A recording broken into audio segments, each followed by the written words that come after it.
Another day, another story.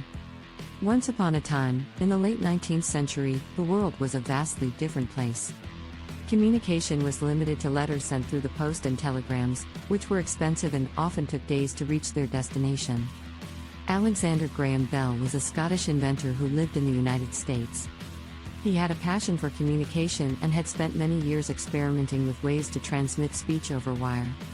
In 1875, Bell patented an invention he called the telephone, which he believed would change the world.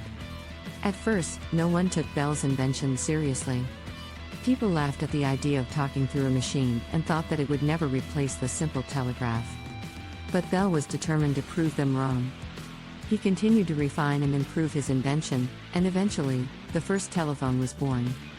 It was a crude device consisting of a mouthpiece, a diaphragm, a battery, and a set of wires. When a person spoke into the mouthpiece, their voice was transmitted over the wires to the diaphragm on the other end, which converted the sound waves into electrical signals. As word of the telephone spread, more and more people began to see its potential. In 1877, the first commercial telephone exchange was established, and soon after, the first long-distance telephone line was laid.